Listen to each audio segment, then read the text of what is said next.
Halo semuanya, balik lagi sama gue Owen di FPL 62. Defender udah, midfield udah, sekarang saatnya kita bahas best forward buat FPL kita di awal musim 2021-2022 nantinya. Jadi jangan kemana-mana, nonton terus video sampai habis, dan buat yang belum subscribe jangan lupa untuk subscribe dulu.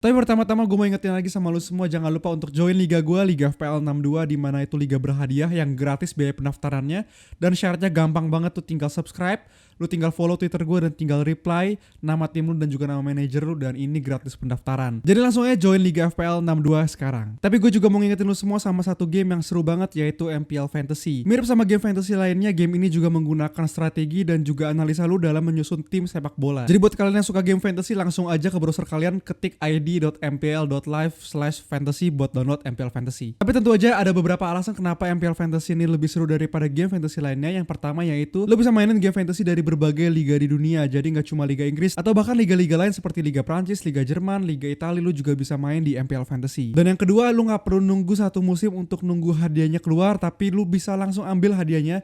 Lo bisa claim hadiahnya kalau lo menang setelah pertandingan itu selesai. Dan yang terakhir, pastinya nonton bola bakal jadi lebih seru karena lu gak cuma nonton tapi lu berasa ikutan main juga di dalam situ. Nah, hadiah MPL Fantasy sendiri ini merupakan berlian kemenangan, di mana berlian kemenangan ini bisa lu tarik menjadi saldo GoPay atau saldo link aja. Dimana sekarang satu berlian kemenangan ini setara dengan 200 saldo GoPay atau saldo link aja, yang langsung bisa lu pakai buat jajan sepuas lu, bahkan bisa beli jersey tim bola kesayangan lu juga. Nah, minggu ini bakal ada match yang seru banget di Liga Prancis, yaitu antara PSG melawan Troyes atau bahasa Prancis Troyes. Lu bisa langsung main di MPL Fantasy sekarang juga. Jadi langsung aja download MPL Fantasy sekarang di browser kalian, ketik id.mpl.live/fantasy. Oke, jadi seperti biasa sebelum kita masuk ke beberapa forwards rekomendasi gue di awal musim depan, gue akan share dulu 5 forwards dengan poin paling tinggi di musim lalu. Nah, untuk forward sendiri bisa kita lihat di sini poinnya nggak sebanyak midfield kemarin yang emang banyak banget poinnya, ada 3 pemain sampai 200 gitu ya. Di sini cuma ada satu pemain doang yang poinnya bisa mencapai 200, yaitu adalah Harry Kane dengan 242 poin.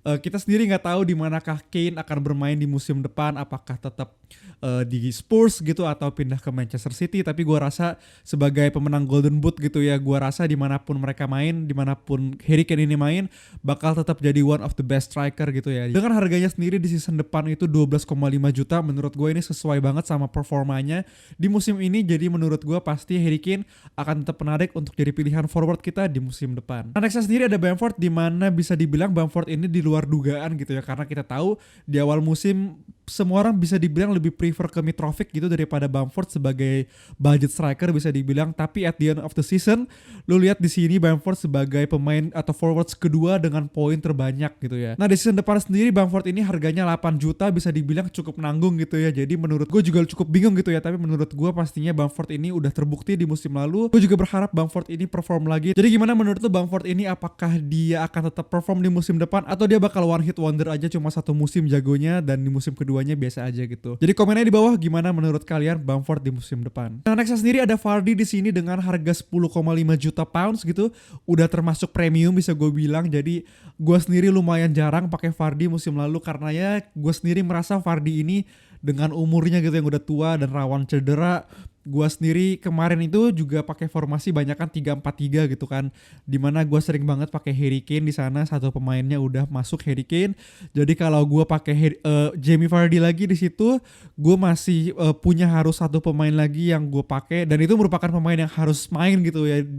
Kalau gue pakai Vardy dan juga Kane, gue rasa satu pemain itu nggak bakal cukup dengan formasi gue. Jadi menurut gue Vardy itu di musim lalu nggak terlalu mendukung strategi gue. Nah, nextnya ada salah satu pemain yang lagi naik banget di musim lalu, yaitu ada Watkins di sini dengan harganya di musim depan 7,5 juta. Menurut gua ini good deals banget gitu ya, dengan nanti pastinya gua akan jelasin lebih dalam lagi kenapa ini menurut gua good deal. Nah, terakhir juga ada DCL di sini dengan 165 poinnya, jadi di harga yang sama 8 juta dengan Bamford gitu ya. Dimana kita tahu kemarin di awal-awal musim DCL ini luar biasa banget gacornya dan sedikit menurun di pertengahan dan menuju ke akhir gitu ya. Jadi menurut gua kita harus lewat lebih lanjut apakah dengan Ancelotti keluar ini DCL juga masih bisa perform. Oke, jadi langsung aja masuk ke salah satu pilihan pemain forward gue yang menurut gue bakal jadi pemain terbaik gitu ya, salah satu pemain terbaik di forward, yaitu ada Ollie Watkins di sini dengan Aston Villa di 3 pertandingan pertamanya. Kalau lu lihat di sini bagus banget, Watford, Newcastle, Brentford, dan gua rasa Watkins ini juga wajib dimiliki sama kita ya dengan harganya 7,5 juta. Dengan kita tahu kemarin dia gagal masuk squad Euro 2020 ya, jadi gua rasa dia punya agenda tersendiri gitu ya buat nunjukin kualitas dirinya. Ditambah seperti yang lu tahu gitu ya, didukung sama midfielder yang menurut gua luar biasa banget. Ada Grealish di situ, ada ditambah juga Buendia yang baru masuk. Jadi gua rasa Watkins ini merupakan pilihan yang solid juga di awal musim kita, dan menurut gua kayaknya gua bakal pakai dia untuk matchday pertama di FPL musim depan. Nah, yang kedua udah ada pemain yang gak kalah bagusnya kayak Watkins di musim lalu, yaitu adalah DCL. Cuma bedanya DCL ini kemarin berhasil dipanggil Southgate masuk ke squad Euro 2020, walaupun bisa dibilang di Euro 2020 juga dia nggak terlalu impresif gitu ya permainannya. Dan menurut gue sendiri Everton punya fixture yang kalau lihat di sini nggak ada warna merahnya gitu. Jadi pastinya kalau lu pertimbangannya dalam memilih aset Everton khususnya di CL adalah fixture, menurut gue lu udah nggak ada keraguan lagi harusnya dengan melihat fixturenya ini. Walaupun ya semua orang juga mengkhawatirkan dengan Ancelotti keluar gitu ya, tapi lu perlu ingat sekali lagi menurut gue penggantinya adalah Rafael Benitez yang kalau lu ingat dia pernah ngelatih Liverpool dengan adanya Torres yang gacor banget. Dengan ngelatih Inter ada Milito yang lumayan gila, dan pas ngelatih Napoli juga ada Gonzalo Higuain di situ yang nyetak gol banyak banget. Jadi menurut gue DCL di bawah Rafael Benitez pastinya perlu kita waspadai juga, dan juga kita harapin pastinya DCL bisa nyetak gol yang banyak di situ. Nah, yang ketiga ada forwards yang lagi nge-hype banget ini di FPL awal musim ini dan juga di Twitter, khususnya di community Twitter.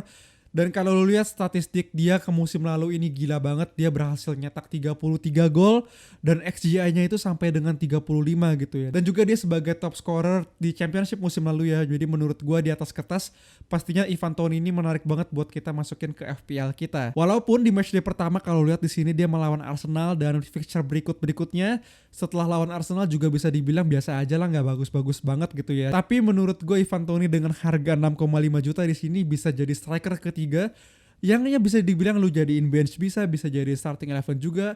Dan dengan ownership dia yang tinggi banget di sini, kalau lihat FPL sekarang dia merupakan forward dengan ownership kedua terbanyak setelah Watkins. Jadi menurut gue ini luar biasa banget.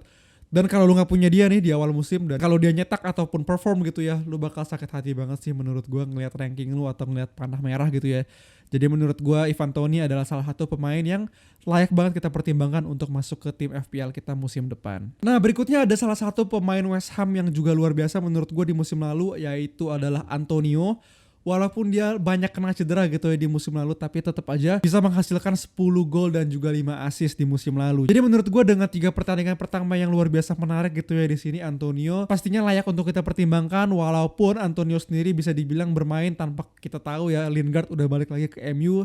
Jadi pastinya ya mungkin aja berkurang gitu, kita nggak ada yang tahu. Tapi gue rasa dengan fixture yang bagus banget dan didukung dengan angka-angka yang menarik, gue rasa ini bisa jadi opsi buat kita masukin Antonio ke tim FPL kita musim depan. Nah, yang terakhir menurut gue ada salah satu pemain bisa dibilang diferensial gitu ya, dengan ownership sekarang cuma 2% di FPL kalau lihat website FPL, yaitu ada Maupay. Walaupun bisa dibilang ya emang golnya nggak sebanyak pemain-pemain lain yang udah gue tampilin tadi, tapi kalau lo perhatiin lagi XGI-nya ini lebih tinggi daripada Antonio. Dan kalau lihat chance created atau peluang yang diciptakan gitu ya, dia juga lebih tinggi dari Antonio dan juga DCL. Bahkan gue selalu bilang Brighton ini punya fixture yang paling bagus awal season depan gitu ya. Jadi menurut gue Maupay ini benar-benar bisa jadi diferensial buat kita semua dengan ownership cuma 2%, ditambah dengan fixture-nya yang bagus banget dan data yang lumayan oke juga menurut gue. Pastinya Maupay bisa jadi pertimbangan diferensial kita buat FPL musim depan 2021-2022. Oke, jadi menurut gue itu adalah 5 pemain yang menurut gue bisa jadi opsi FPL kita musim depan. Menurut kalian siapa sih forward yang gue nggak tulis di sini tapi menurut kalian juga bisa jadi opsi buat kita semua, dan juga alasan lo kenapa dia bisa jadi forward yang oke juga. Oke, jadi sekian video gue kali ini. Thank you semua yang udah nonton. Jangan lupa like kalau kalian suka, dan kalau kalian merasa terbantu jangan lupa untuk subscribe channel FPL 62. Thank you semuanya, dadah.